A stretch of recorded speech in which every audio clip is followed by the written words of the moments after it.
이제 전도로 연결되게 되어 있거든요. 주제는 그렇게 꼭 쓴 건 아닌데 그렇게 하는 게 좋을 것 같더라고요. 근데 할 수 없이 여러분들은 기도와 교제를 하고 그 다음에 전도를 따라 한 번 한 다음에 그 다음부터 계속 2주씩 나가도록 그렇게 하겠습니다. 두 가지 한 주에. 네, 그렇게 하면 아마 5월 둘째 주인가요?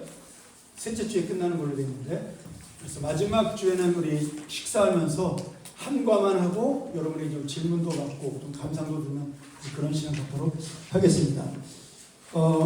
우리가 이 책을 공부하면서 죄송합니다. 제 물 여기 있네요. 이 책을 공부하면서 우리가 이제 여러분이 아웃라인을 잡아야 돼요. 우리가 지난주에 하나님의 성품에 대해서 배우지 않았습니까? 그러면 이제 구원의 확신을 가지고 하나님의 성품을 배운 사람은 뭐가 궁금할까요? 이제 하나님이 어떤 분인지를 구체적으로 알고 싶을 거 아니에요. 어디에 뭐가 있는지. 그래서 성경을 읽게 되는 그런 관심을 갖게 됩니다. 이제 그러면서 이제 성도의 기본적인 신앙생활인 기도 이런 걸로 이렇게 나가는 거죠. 성경 기도 이렇게 나가게 되기 때문에 우리가 그런 부분을 생각하면서 가르칠 때 또는 1대1 양육을 할 때 도움을 주면 좋을 것 같다. 그렇게 생각을 해봅니다. 우리 맨 뒤에 이 교재 뒤에 보면 1대1 키그림 설명하는 법 전에 필독서 또는 참고도서가 있습니다. 책이 너무 많아요. 여러분들은 다 읽기 좀 어려울 것 같고 신학생들은 다 읽을 수 있는데 저도 이 중에 한 80%밖에 안 읽었더라고요. 근데 가장 중요한 책을 빼먹었어요. 우리가 이제 큐티하는 매일 성경에서 만드는 성서 윤율에서 나온 책인데 성경을 어떻게 읽을 것인가라는 책이 있어요. 고든 스튜어트 법조원님이 하도 오래돼가지고 한 30년 전에 읽어서 고든 스튜어트 D 더글라스 박사님이 쓴 이 책인데 두 권이에요. 하나는 성경 전체에 대한 책인데 어떻게 성경을 어떻게 읽을 것인가 녹색으로 되어 있는 것을 기억하고 있고, 그 다음에 성경을 어떻게 읽을 것인가 각 권별로 되어 있는 게 있습니다. 빨간색으로 되어 있는데 둘 다 성서인연에서 나왔고요. 저자는 같고, 제가 지금까지 평신도가 성경 읽는 법을 배운 책 중에 가장 뛰어난 통찰력을 가지고 더 쉽게 설명한 책이다 이렇게 봐서 여러분들 꼭 읽었으면 좋겠어요. 이걸 읽고 난 다음에 성경을 읽으면 최소한 성경 보는 눈이 지금보다 훨씬 더 전 2배 이상 깊어질 거라고 믿습니다. 그래서 앞에 나온 그 성경을 어떻게 읽을 것인가는 성경 전체를 가지고 얘기하는 이 성경이 어떻게 기록되었고 그 성경에 대한 해석을 어떻게 할 것인가에 대한 이야기가 나와 있고, 그 뒤에 나오는 성경을 어떻게 읽을 것인가 각 권별은 역사서는 역사서대로, 복음서는 복음서대로 이렇게, 또 바울서시는 바울서시대로 주제별 또는 각 권별로 설명이 되어 있습니다. 성경을 그냥 읽으면 사실은 무슨 말인지 알지 못하는 경우가 너무나 많죠. 예를 들어서 가장 이제 어려운 책이 뭐냐면 소선지서 같은 경우예요. 호세아서부터 말라기까지 전부 다 그냥 셀이 심판에 대한 설교만 계속 하는데 왜 그렇게 하나님께서 심판하는지는 이야기가 나오지 않아요. 근데 배경을 알면 이거는 북이스라엘의 죄구나, 이거는 남유다의 죄구나, 이거는 아수르의 죄구나, 이런 걸 알려면 그 성경에 대한 이해가 더 깊어지겠죠. 그러니까 우리가 성경을 읽을 때는 이거는 1대라고 상관없는 겁니다. 여러분에게 도움 주기 위해서 하는 거니까. 성경을 읽을 때 제일 중요한 게 뭐냐면 첫 번째, 누가 썼느냐, 두 번째, 언제 썼느냐, 세 번째, 왜 썼느냐, 네 번째, 누구에게 썼느냐. 이 네 가지가 제일 중요해요. 그 다음 다섯 번째는 이제 요거는 뭐 알면 좋고 모르면 뭐 할 수 없는 건데 이 성경의 핵심이 뭐냐, 목적이 뭐냐, 요거죠. 이 다섯 가지를 알고 읽으면 성경을 보는 게 달라져요. 근데 그 다섯 가지를 보는 법을 배우는 책이 바로 고든 스튜어트 목사님이 쓰신 성경을 어떻게 읽을 것인가라는 책입니다. 꼭 보시고, 저도 신학교 다니면서 전사 때 전도사 생활을 하면서도 이렇게 배경을 열심히 보지 않았기 때문에 그냥 열심히 읽기만 했어요. 그리고 설교 준비만 내가 원하는 본문에서 했습니다. 그게 얼마나 바보 같은 짓이었는지. 나중에 목사가 된다는 깨달은 거죠. 근데 문제는 신학교에서 이걸 안 가르쳐줘요.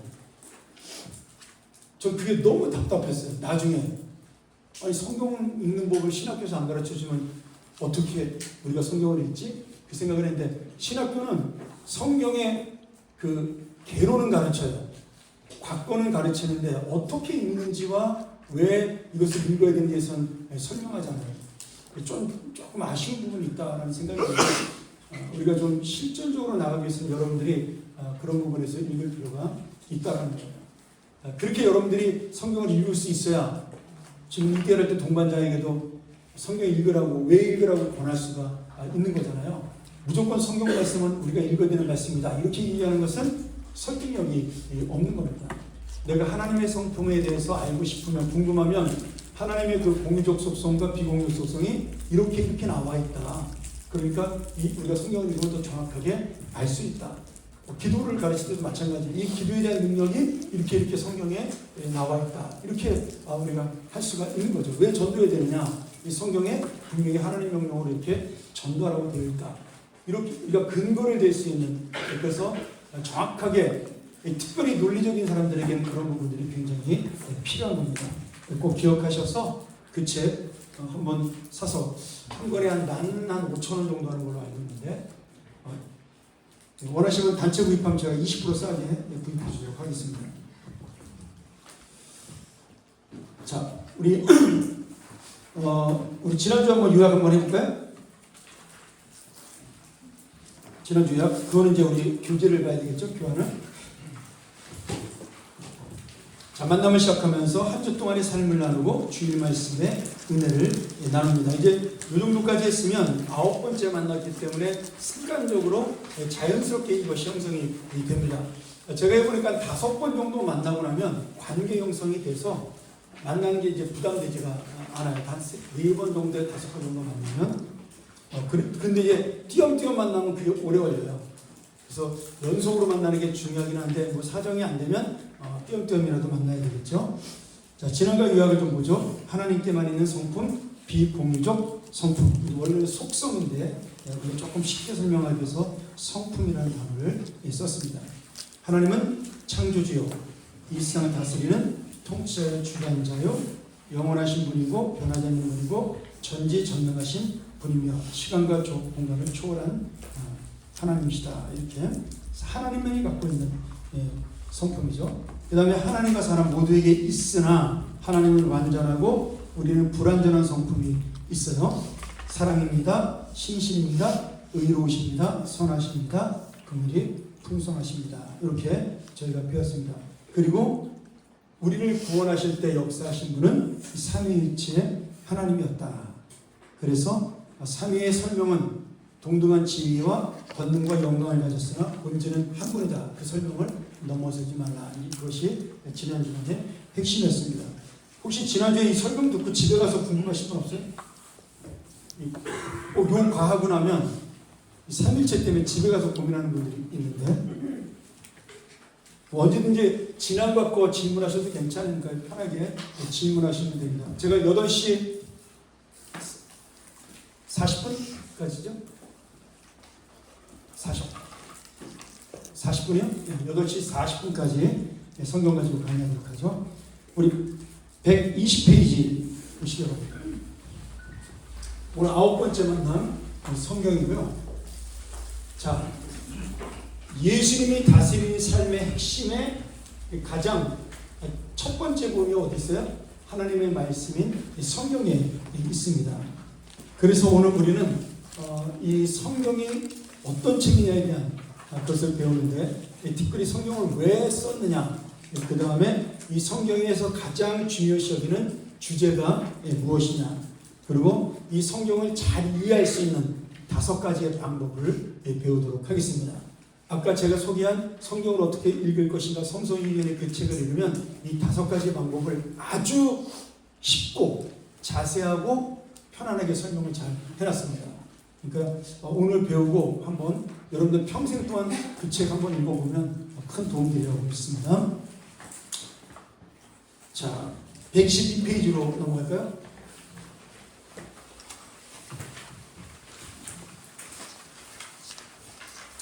성경은 약 1500년, 사실은 이제 모세 시대까지 합치게 되면 우리가 창조 시대를 6000년 전으로 보면 뭐 이제 아닐 수도 있지만 훨씬 더 오래전일 수도 있지만 모세가 기록한 창조의 기록이 모세는 4000년 전의 사람이에요.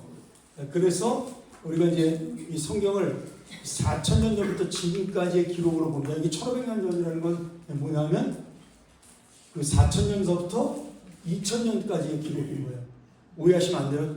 1500년 전에 기록됐다는 게 아니라 모세 시대 때부터 한 3500년, 600년 전부터 예수님 시대, 사도 시대까지 기록된 1500년 동안의 기간을 이야기를 하는 겁니다.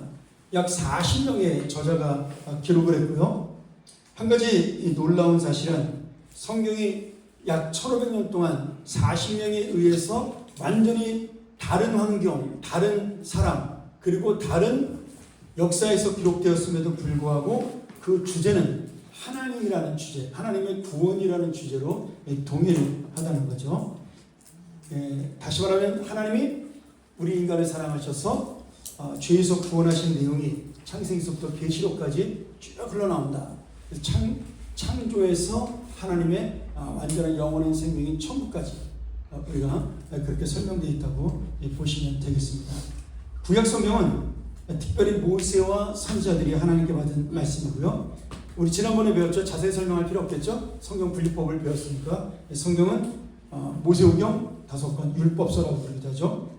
역사서 12권, 시가서 5권, 이언서 17권 등 39권으로 구성되어 있습니다.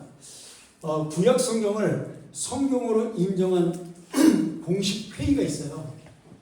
여러분 왜 39권만 성경이 이해가 안 가잖아요. 비슷한 성경이 많은데 왜 39권만 성경이죠? 그런 거 생각 안 해보셨어요? 이단들이 이거 가지고 얘기 많이 하는데 이 구약 39권은 우리 개신교에서 정한 게 아닙니다.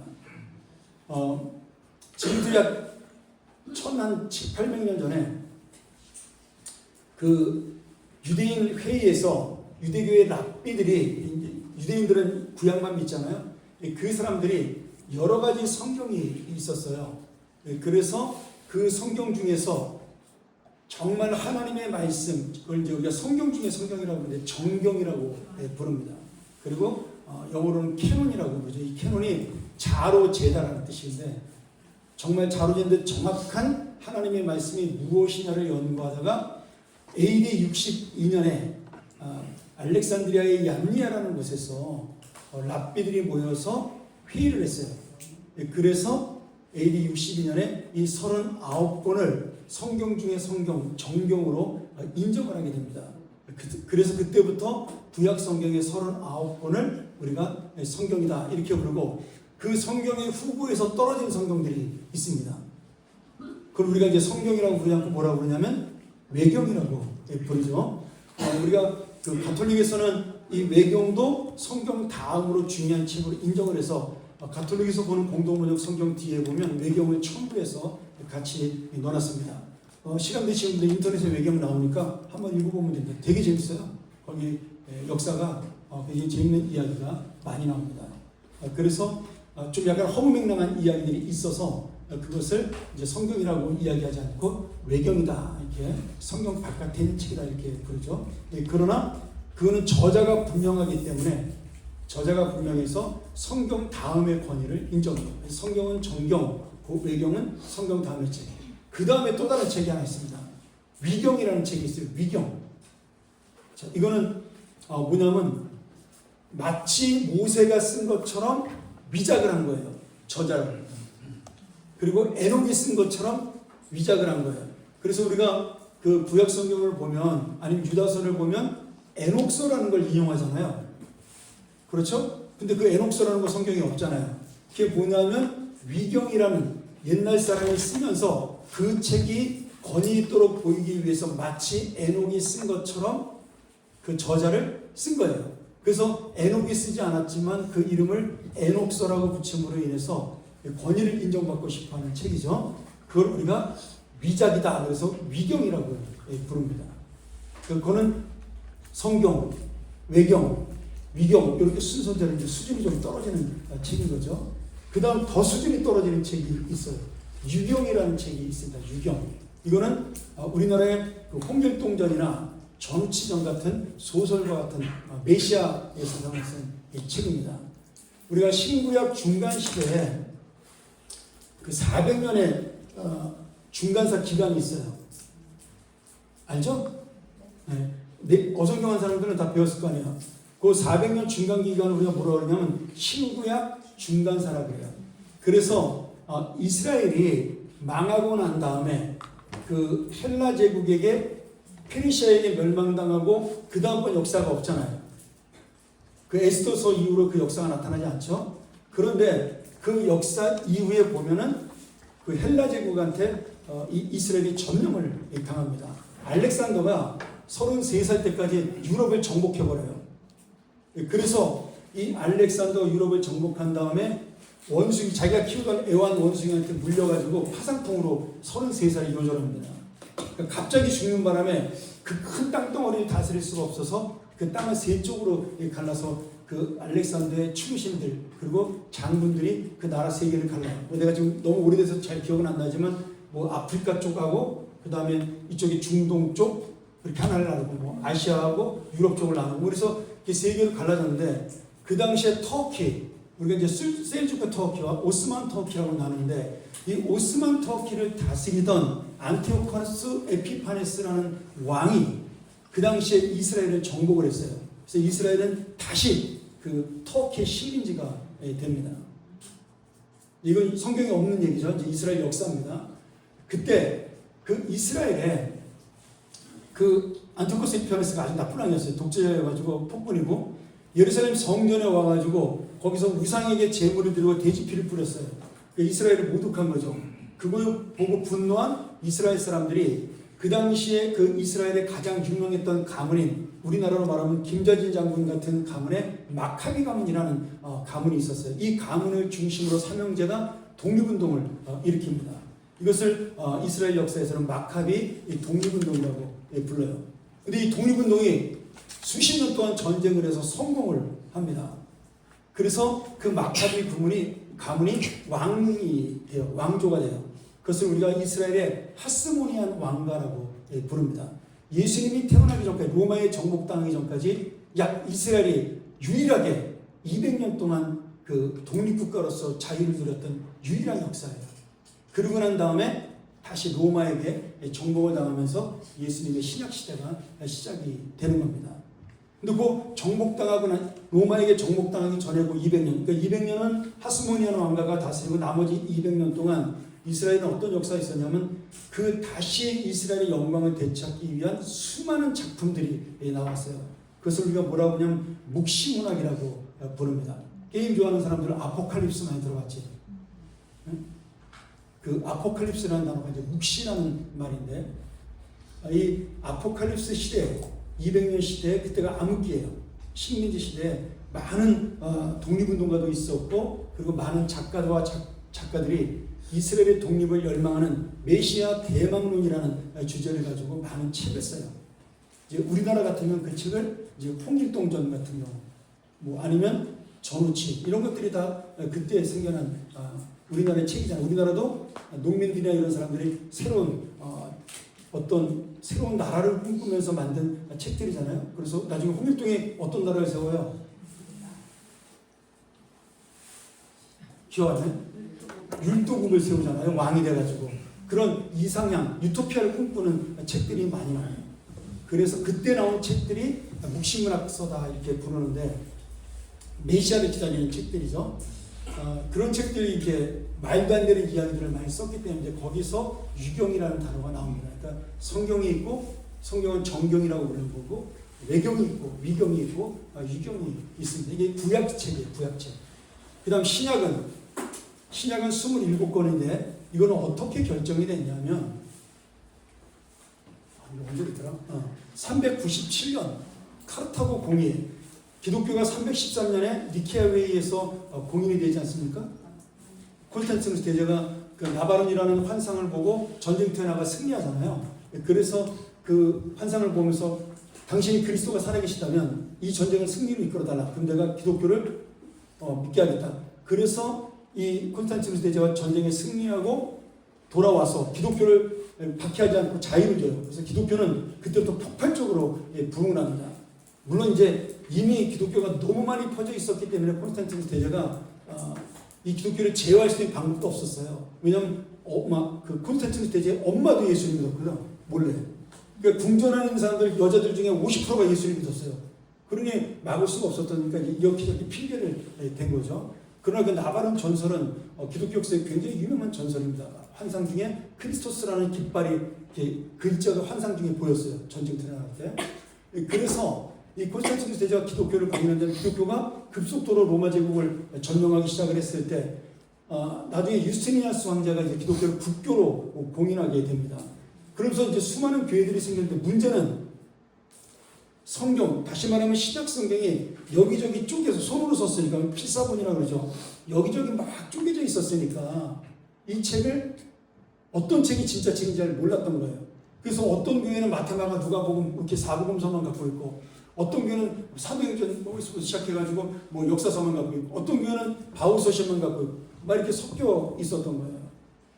그래서 서로 이렇게 나눠서 보고 있던 책인데 갑자기 굉장히 유명한 목사님이 나타나요. 말시온이라는 목사님이 나타나서 지금으로 말하면 조영기 목사님 같은 사람이 나타난 거죠. 그래서 이 초대교회 많은 사람들에게 엄청난 기적과 영향을 일으켜요. 근데 문제는 이 말시온이 성경은 13권만 진짜라고 그렇게 선언을 한 거예요. 그래서 사복음서하고 몇 권만. 그래서 어떻게 돼요? 교회가 난리가 난 거죠. 그러면 그동안 보고 있던 책들은 다 가짜가 되니까 부랴부랴 이 말시온에 대항하기 위해서 397년에 카르타고 공의회라는 교회 회의가 모입니다. 여러분 지금 그 왜 교황 뽑으려고 추기용 회의 하잖아요. 바티칸에서 우리 이번에도 레오 13세인가 16세인가 뽑을 때 했잖아요. 그런 걸 공의회라고 그러는 거예요. 그 교회 대표들이 모여서 회의하는 거예요.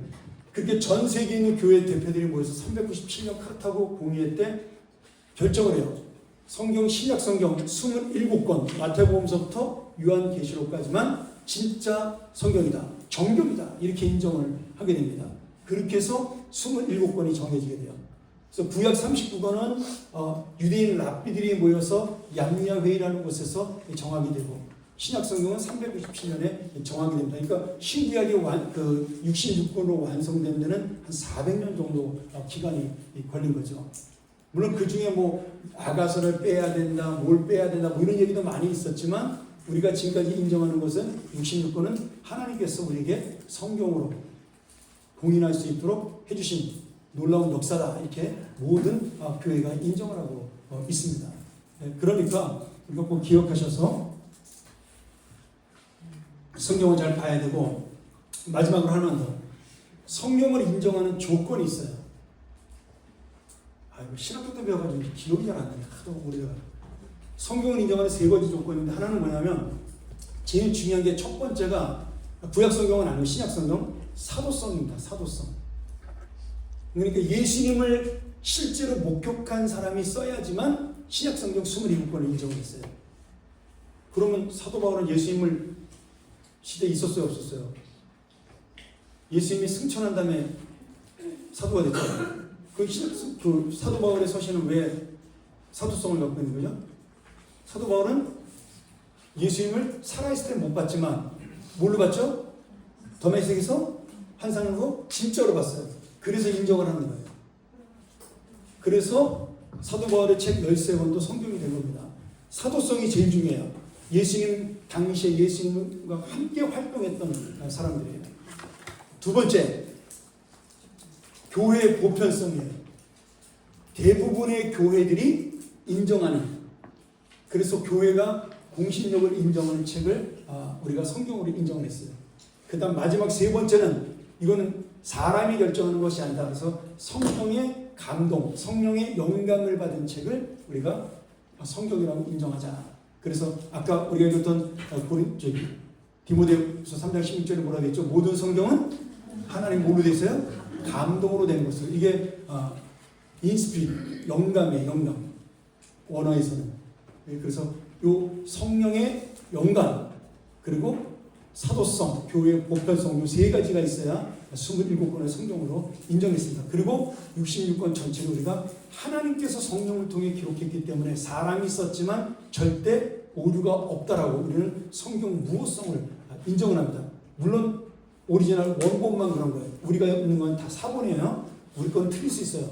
그러나 진짜 원본은 오류가 없다라고 인정을 하고 있고 진짜 원본은 아무도 찾을 수 없다입니다. 지금 우리가 보는 것은 전부 마소라 사본, 구약은 마소라 사본을 기초로 해서 쓴 그런 책들에서 우리 맨 아래 글자에 보면 1 어떤 사본에 이렇게 되어 있잖아요. 그거는 조금씩 다르기 때문에 그런 것도 빠진 것도 있고 이 없음이라는 구절 밑에 보면 다른 사본에 이렇게 되어 있어 뭐 이렇게 되어 있지 않습니까? 이제 뭐 그런 거예요. 자, 요거는 여러분들이 최소한 성경을 읽으라고 가르치라는 사람답게 기본을 알고 있어야 된다. 그래서 제가 설명을 하는 겁니다. 이해가 되시죠? 네. 많이 잡아먹었지만 중요하기 때문에. 자, 이 성경은 창세기 1장 1절로 시작해서 요한계시록으로 끝나게 되는데 창세기 1장 1절에 태초에 하나님이 천지를 창조하신다. 이 히브리어를 왜 썼는지 모르겠어요. 이게 베레시트 바라 엘로임 에트 하샤마이 베트 하레치 이런 말인데 태초에 하나님 이렇게 있는 거예요. 여기서부터 있는 거예요. 거꾸로. 히브리어는 우리랑 반대예요. 순서가. 나 잘 모른다 이거예요. 저는 다 잊어버려가지고 어쨌든 간에 읽는 것만 해도 기적이야 지금. 그렇게 해서 읽는 거고요. 태초에 하나님 천지를 창조하시라고. 그 다음에 신약 성경에 우리가 가장 중요한 성경을 이제 보통 요한복음 3장 16절로 봐요. 왜냐하면 신약 성경에 예수 그리스도가 이 땅에 오신 목적에 대한 분명한 설명을 하고 있기 때문에 그런 거죠. 그래서 헬라어로 우리 책에 나온 거 참고로 제가 여러분들이 이게 무슨 뜻인가 알으라고 써놓은 거예요. 후토스가 에세 오테오스 토코스몬 호스테톤 휘언몬 토모나 이 게네도컨 히나파스 호피티온 에이스 아우톤 웨 아프레타이 알 에켄조엔 아이온 이렇게 되는데 이게 지금 그 헬라어는 독일어랑 똑같아요. 그래서 사격 변화가 있습니다. 그러니까 독일어 공부하는 사람들은 헬라어를 금방 배워요. 똑같아요. 주격, 소유격, 목적격 이렇게 똑같이 되어 있기 때문에 그렇게 해서 이게 그냥 일반적으로 이게 격으로 다 있는 거고 목적격으로 되어 있고 그래서 원래 단어랑 조금씩 차이가 있습니다. 어쨌든 간에 구약의 첫 구절은 창조의 하나님을 선포하고 신약의 핵심 구절은 하나님의 사랑과 구원을 선포합니다. 그래서 성경 전체는 창조와 구원을 중심으로 전개가 되는 거죠. 이 구원을 다른 말로 하면 뭐라고 해야 될까요? 창조와 재창조. 그렇죠? 우리가 구원함으로 인해서 창조의 첫 번째 그 목적이 회복됐기 때문에 창조와 재창조를 중심으로 정의된다. 이렇게 말해도 됩니다. 자, 성경의 기록 목적과 중심입니다. 성경은 교양이나 학문을 가르치기 위한 책이 아니라 하나님의 구원에 관한 지식이 중심이 되어 있습니다. 그리고 하나님의 뜻대로 사는 삶이 무엇이냐를 가르치는 그런 삶이 되어 있어요. 그래서 성경은 역사를 기록하고 있지만 역사책이 아닙니다. 성경은 도덕을 기록하고 있지만 도덕책도 윤리책도 아니에요. 성경은 구원을 가르치는 책입니다. 그래서 이스라엘 역사에 있어서 굉장히 중요한 부분들이 있을 때도 있고 생략된 것도 굉장히 많습니다. 왜? 구원에 관계된 것만 하나님이 기록하셨기 때문에 그렇습니다. 공부 더 하고 싶은 분들은 이스라엘 역사를 공부하면 요세푸스가 쓴 책 같은 거 유대인 전쟁사나 그런 유대인 고대사 같은 걸 읽으면 성경에 없는 재미있는 얘기들 많습니다. 그렇게 보셔서 이 성경의 목적은 구원이다. 가장 중요한 게 성경의 원 저자는 누구예요? 성령님이세요. 하나님이세요. 우리가 썼지만 사람이 썼지만 하나님의 감동으로 되어 있어요. 성령님의 영광으로. 그래서 오류가 없도록 그 기억력과 필체와 그리고 다 그 생각을 붙잡아 주신 겁니다.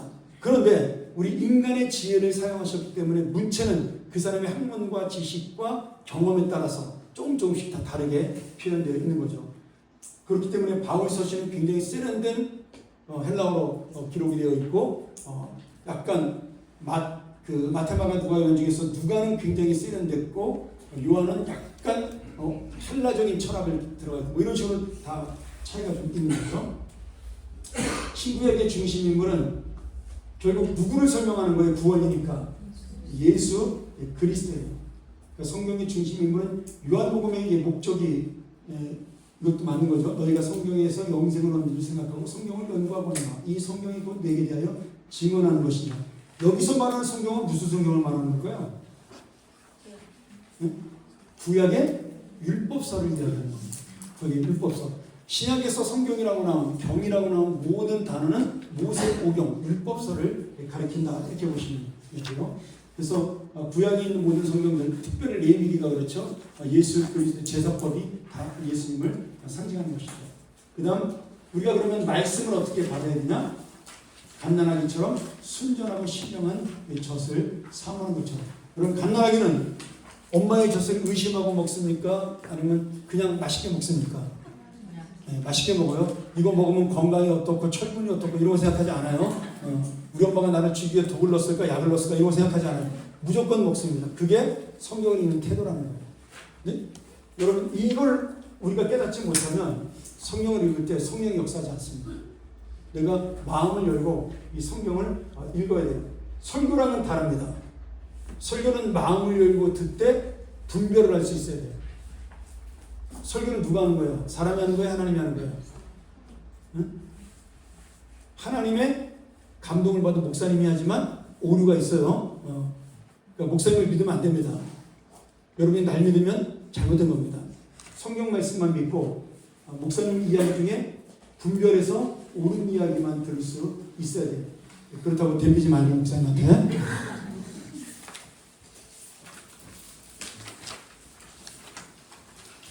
자, 그 다음 성경 연구의 5가지 방법이 있습니다. 이거 나중에 꼭 그 성경을 어떻게 읽을 것인가 책 한번 보셔요. 듣기, 읽기, 연구, 암송, 묵상인데 오늘의 핵심 말씀 이 5가지를 중심으로 함께 나가도록 하죠. 넘기세요. 118페이지. 첫 번째는 말씀을 듣기입니다. 우리가 좋아하는 노래를 계속해서 들으면 가사와 멜로디를 자동으로 외웁니다. 제가 그 대학교 3학년 때 이제 우리가 4학년 때 히브리어를 배우는데 히브리어 알파벳이 되게 어려워요. 그래서 지금 돌아가신 우리 구약 교수님이 우리한테 노래로 이걸 가르쳐 줬어요. 근데 제가 헬라어는 알파서부터 Z까지 잘 못 외우거든요. 근데 히브리어는 노래로 외웁니다. 지금도. 알레 베트 기메 달렛 해와 우자 헤드 데트 유트 카플라메 메눈사메 라인 베사레 고프레시 신신타우 이렇게 노래로 그 히브리어를 항상 가르치는 노래를 우리가 부르고 시작을 했어요. 그래서 지금도 안 적어요. 근데 그 단어는 기억이 잘 안 나요. 희한하죠? 그런 것처럼 성경 말씀을 계속 우리가 들으면 외워지게 됩니다. 여러분 제가 내년서부터 해볼까 생각했는데 요새 우리나라에 공동체 성경 읽기라는 것이 유행하거든요. 인터넷에서 한번 찾아보세요. 공동체 성경 읽기. 이거 듣는 거예요. 그래서 출근하면서 한번 요거 하면 굉장히 도움되겠다 그런 생각을 하고 있습니다. 제 아침 묵상 들으면서 차를 보통 한 30-40분 정도 타고 가니까 제 설교는 5분밖에 안 하잖아요. 그 설교 듣고 공동체 성경 읽기로 묵상하면 전 굉장히 좋을 것 같다 그 생각을 합니다. 자, 하나님의 말씀을 들으면 어떤 일이 일어나요? 로마서 10장 17절에 우리가 처음에 배웠죠. 구원에 영접받을 때 믿음은 들음에서 나고 들음은 그리스도의 말씀으로 말미암는다. 우리가 말씀을 들을 때 믿음이 자라난다. 이렇게 봅니다. 사실은 지성도 마찬가지예요. 지성도 들을 때 생겨납니다. 지성도. 자, 그다음에 말씀 듣는 태도는 대사로서 2장 14절의 말씀 따라 사람의 말려 받지 아니하고 하나님의 말씀으로 받아야 된다. 여기 예배 때 선포되는 목사님의 설교도 하나님의 말씀입니다. 그러나 틀릴 수도 있습니다. 이거 나를 위한 말씀이긴 한데 이렇게 쓰면 안 돼요. 사실 이 책에 이렇게 써긴 했지만 그냥 목사님 말씀을 순종하면서 들으라 이런 뜻으로 쓴 거지만 마치 진리인 것처럼 쓰면 안 됩니다. 그리스도의 믿음은 어디에 근거해야 된다고요? 성경 말씀에 근거해야 된다. 아니면 기복적 신앙으로 빠지기 쉽습니다. 여러분 이거 굉장히 중요하죠. 우리나라에서는 이게 가장 큰 문제예요.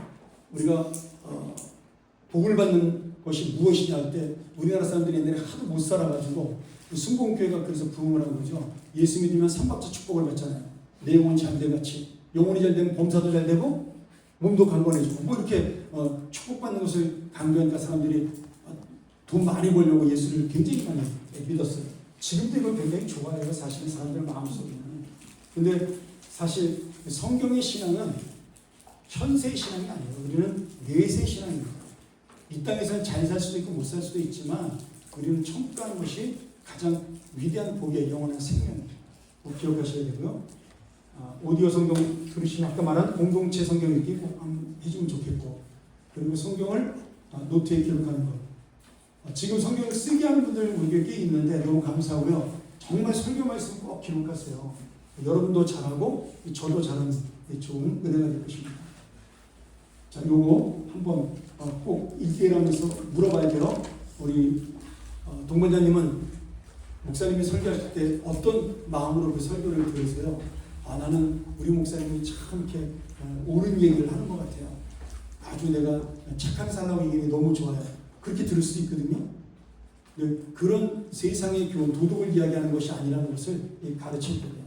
그 안에 영혼에 대한 복음에 대한 생명력이 있다는 것을 꼭 가르쳐야 하는 겁니다. 두 번째 말씀 읽기. 듣기만 하면 이 사실은 내 안에 들어오지 못합니다. 그래서 말로 해요.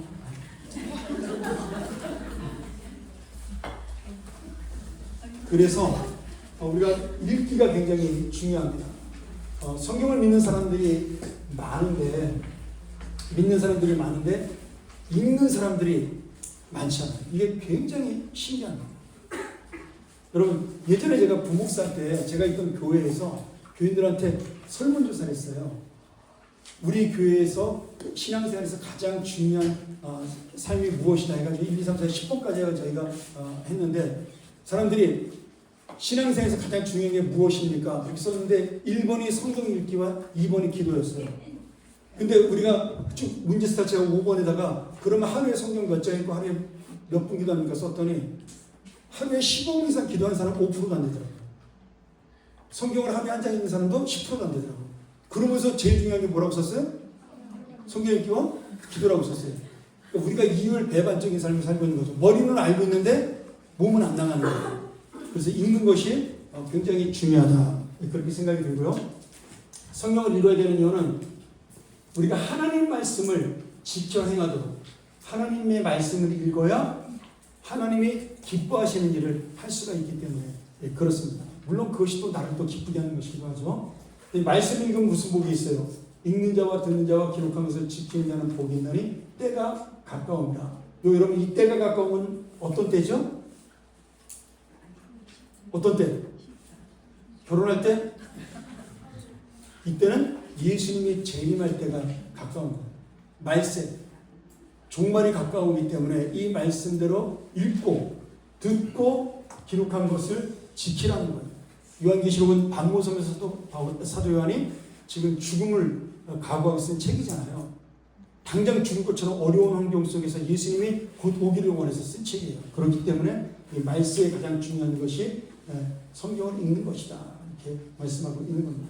성경을 읽는 것은 하나님의 편지를 읽는 것과 같습니다. 또 성경을 체계적으로 읽는 것은 하나님을 더 깊이 알아가는 좋은 기회가 됩니다. 여러분, 이 체계적으로 읽는다는 의미를 잘 기억하셔야 돼요. 이거는 뭐 여러 가지 방법이 있어요. 주제별로 읽어도 되고 연대기로 읽어도 되고, 우리나라에 어성경에도 나온 걸로 알고 있는데 연대기 성경이라는 게 있습니다. 두란노에서 나오다가 절판됐고요. 아마 지금 1대1 어성경에서 이 연대기 성경을 출판한 걸 제가 알고 있어요. 저한테 한번 선물로 줬었거든요. 제가 거기 이사해서 요걸 읽으면 성경을 연대순으로 이렇게 쭉 읽게 해놨어요. 지금 우리 성경은 연대순이 아니에요. 그냥 주제별로 해놓은 거예요. 왜냐하면 이스라엘 사람들이 자기들이 갖고 있는 원칙이 있어요.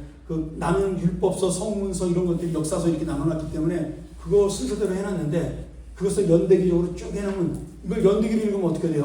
이렇게 순서들이 이스라엘 역사가 흘러갔구나, 이걸 배울 수가 있잖아요. 그래서 그것도 도움이 됩니다. 처음부터 읽으면 너무 좋죠. 그 다음 신약 성경을 일독하겠다. 이거는 왜 그럴까요? 왜 신약 성경이 구약이 아니고? 이 대상자가 누구죠? 대상자가 동반자이기 때문에 그런 겁니다. 동반자한테 한 번 다 읽으라 그러면 얼마나 부담되겠어요. 그래서 예수를 처음 믿는 분에게는 예수님이 나오는 신약 성경부터 읽게 하는 겁니다.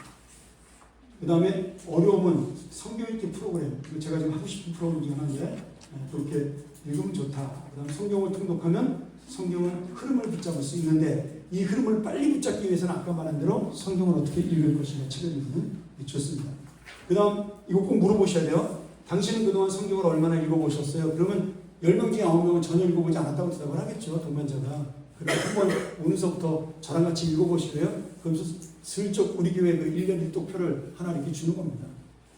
그러면서 한번 같이 펴시면서 읽어보자고. 여러분 성경 읽을 때 우리 교회 일독표 가지고 읽는 가장 좋은 방법은 뭐냐면 매일 읽지 못한 부분은 그냥 지나가는 겁니다. 무슨 말인지 아시죠? 그것도 따라간다고 하다가 지쳐버려, 질려버려요. 못 읽으면 못 읽으면 넘어가는 거예요. 그렇게 하면 일독할 수 있습니다. 그 다음 세 번째로 연구하기. 쉽진 않은데 새신자에게 우리가 게임이나 운동할 때 TV를 얻으면 실력이 갑자기 늘게 되는데 성경 연구도 마찬가지입니다. 연구하는 태도는 베레아 사람들처럼 간절한 마음으로 말씀을 받고 이것이 그런가요? 성경을 상고한다. 이 상고가 뭐냐면 묵상하다는 뜻이에요. 묵상하고 기도한다.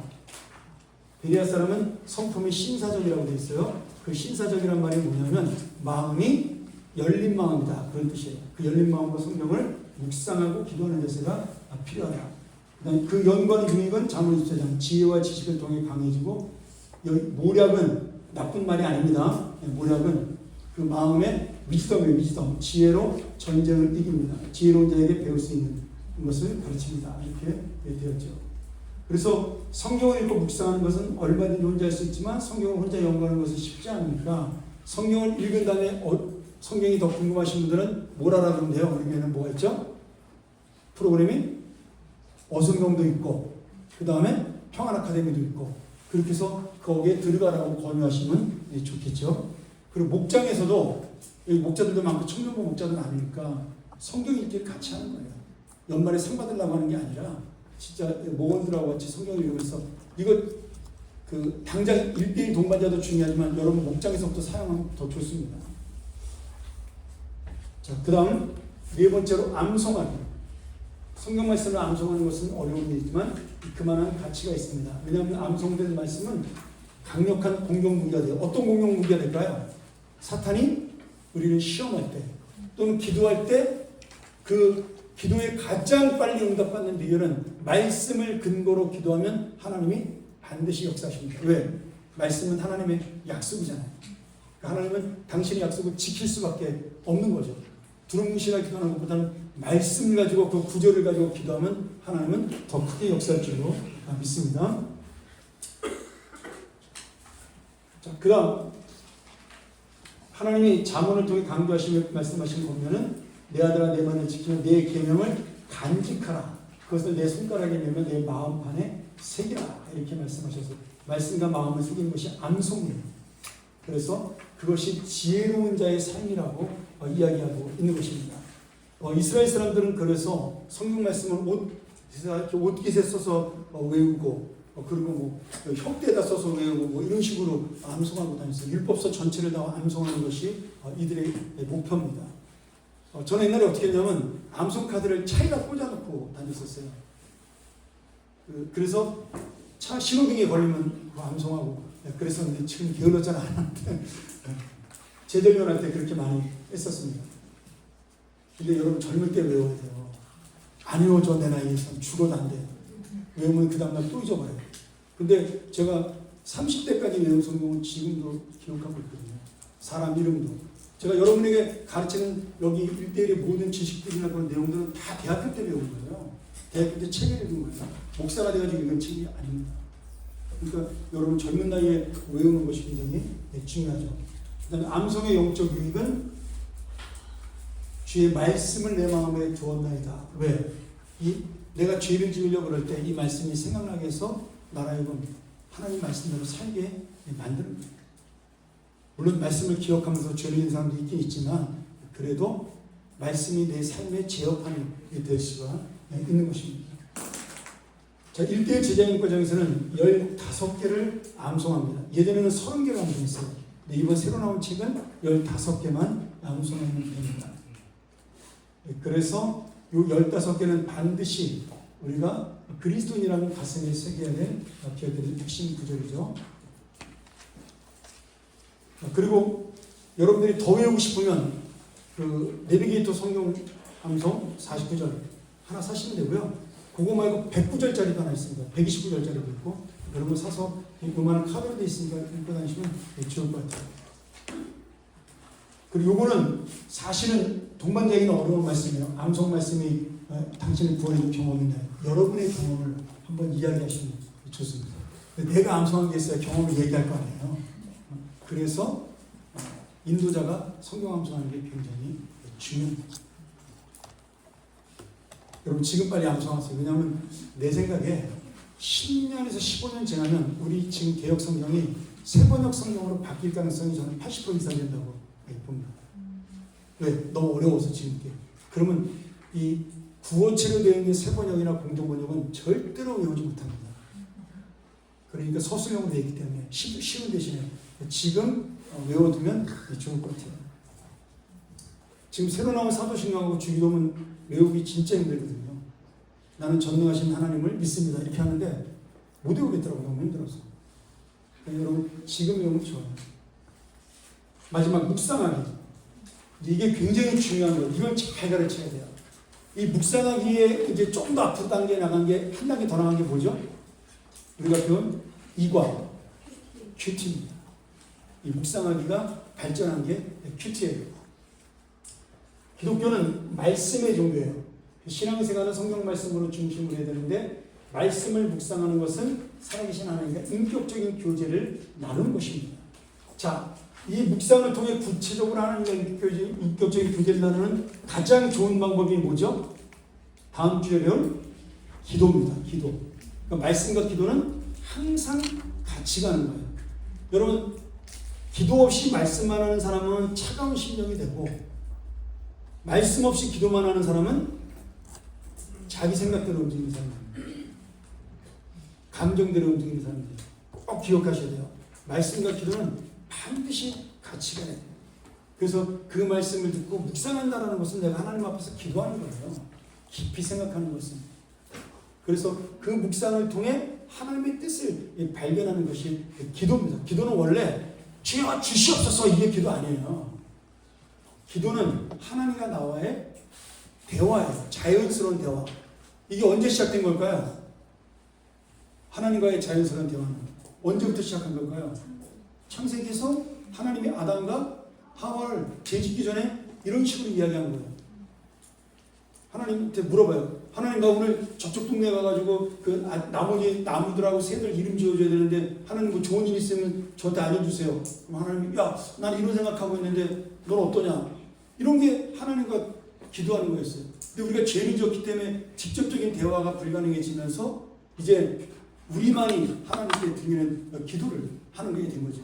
그럼에도 이 기도는 아담이 했던 그 대화와 똑같은 효력을 가지고 있어요. 방법적인 차이만 있을 뿐이지 하나도 다르지 않습니다. 그러니까 우리가 기도를 잘못 배우면 기도는 간구다. 아닙니다. 기도는 하나님과 함께 나누는 거예요. 삶을. 말씀을 가지고. 이게 기도의 가장 첫 번째 은혜고 목적이고 가장 중요한 겁니다. 그 다음에 이제 우리가 원하는 걸 부모님하고 대화하다 얘기하잖아요. 아빠 책상에 돈 좀 주세요. 여행 가게 돈 좀 보태주세요. 뭐 이렇게 요청을 하는 것은 기도의 또 다른 하나의 방편이기도 한 거죠. 그런데 다짜고짜 아버지한테 가가지고 돈 부탁하려면 되겠어요? 안 되겠어요?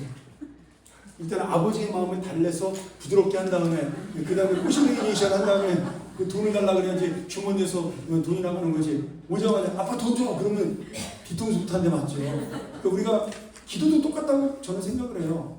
하나님은 우리 아버지시기 때문에 내가 하나님과 함께 친밀함을 가진 다음에 그 다음에 이야기하면 하나님께서 그 기도를 더 많이 들어주시는 거예요.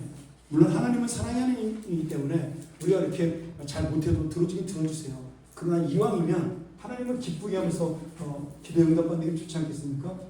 그러니 먼저 주님의 뜻을 함께 나누는 이 말씀의 교제와 기도가 중요하고 그 다음에 여러분의 간구가 중요한 겁니다. 자, 이 묵상은 우리가 하나님의 뜻을 아는, 그래서 그 하나님 뜻대로 행하기 위해서 내가 형통하게 되는 복을 받게 됩니다. 여러분, 우리가 이 가톨릭한테 하나 배울 게 있어요. 이 가톨릭은 진짜 그 많은 형식 때문에 굉장히 힘들지만 가장 잘하는 게 뭐냐면 명상이에요. 이 명상이 습관적으로 되어 있습니다. 그 모든 동네마다 피정의 집이라 그래가지고 우리로 말하면 수양관이 있어요. 캐톨릭은. 그래서 1년에 한 번씩 거기 가서 아무것도 안 하고 명상만 하잖아요. 그게 가장 유명한 데가 프랑스의 떼제 공동체라는 곳입니다. 우리 목사님도 수백 명이 갑니다. 1년에 거기. 난 거기 왜 가는지 모르겠어요. 일주일 내내 생각만 하다 오는 거예요. 기도만 하고 묵상만 하고 음악 틀어놓고 하루 종일 기도만 하다 오는 거예요. 우리도 있어요. 그 콜로라도에 가면 피터 와그너가 만든 세계 중보기도 센터라는 게 있습니다.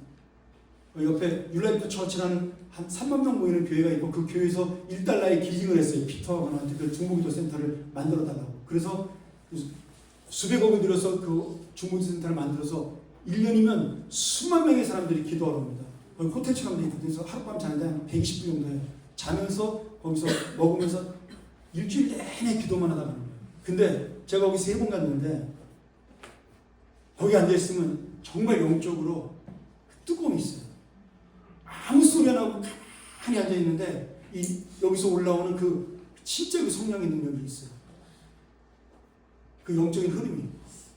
그래서 야 이게 그래서 기도하는 거나? 물론 나도 기도를 자주 가지만 그런 느낌이 있더라고요. 그러니까 여러분 한 번쯤은 그런 경험하는 것도 좋은 것 같아요. 물론 산티아고 가는 것도 좋아요. 산티아고도 이렇게 쫙 가면서 산티아고의 목적은 걷는 게 아닙니다. 그게 캐톨릭에서 만든 명상이에요. 명상.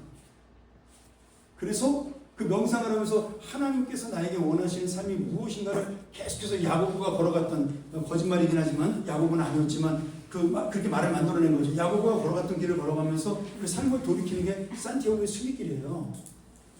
그런 것을 우리가 똑같이 하는 것이 사실 기도원에 가서 기도하는 것이고 이런 피리연집 가서 묵상하는 겁니다. 저는 이거 여러분들이 한 1년에 한 이틀 정도나 3일 정도는 하는 게 좋겠어요.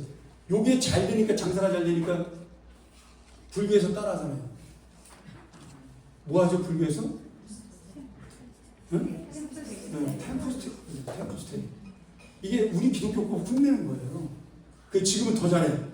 그래서 어마어마하게 이걸로 지금 인기를 날리고 있죠. 템플스테이는 카톨릭에서 시작한 거고, 그 다음에 우리가 받아들인 거고, 그리고 불교로 넘어간 거죠. 자, 묵상을 위한 팁. 말씀을 잘 묵상하기 위해 다음에 두 가지죠. 하나는 그 성경을 무조건 읽으면 안 되고 성경이 말씀하는 것이 무엇인지를 알아야 돼요. 그래서 아까 말한 책이 중요한 겁니다. 이 말씀의 문맥과 배경을 보고 하나님께서 이 말씀을 통해 무엇을 말씀하시는지 파악하는 겁니다. 그래서 삶에 적용하는 거예요. 오늘 내가 이 말씀을 가지고 어떻게 살아야 되는지. 결국 큐티하라는 얘기죠. 여러분 이거 잘 할 수 있겠어요? 못하겠어요? 여러분들은 못하잖아요. 그래서 큐티 책을 보고 하는 거예요. 억지로 여러분 혼자 하지 말고 매일 성경 가지고 하고 생명의 삶 가지고 하는 겁니다. 이런 거 안 하고 혼자 성경 말씀 읽으면서 하나님 뜻을 찾으면 어떻게 돼요? 이렇게 되는 거죠. 유다가 목매어 죽으니라 이런 말씀이 있다가 이거 이상하다? 또 쳤더니 가서 너도 이와 같이 행하라.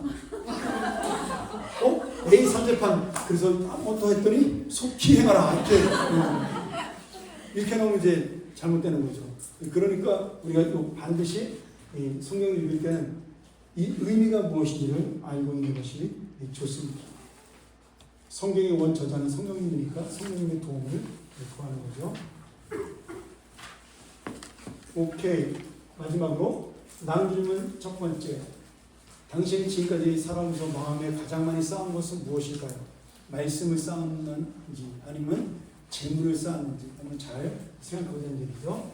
그 다음에 성경을 공부한 다음 도전을 받은 것이 있다면 무엇이 있습니까? 한번 물어볼 필요가 있어요. 네. 오케이. 아이고 끝났네. 자 여기까지 하고 질문 있을까요? 너무 오늘 쉽기 때문에. 그리고 우리나라에 수도 없이 많은 성경을 관찰하고 해석하고 적용하는 책들이 있습니다. 기납법적 성경 연구를 할 수 있는 책도 많고요. 그 다음에 주제별 성경으로 보는 것도 있고 인물별로 보는 것도 있고 수도 없이 많은 책이 있습니다. 여러분들이 마음만 가지면 생명의 말씀에 가면은 100번도 넘게 꽂혀있어요. 성경 있는 거고. 여러분들이 원하는 걸 찾아서 읽으면 될 것 같습니다. 자, 혹시 질문 있나요? 오늘 오늘도 질문이 없군요. 네, 감사합니다. 자, 나오실 거예요?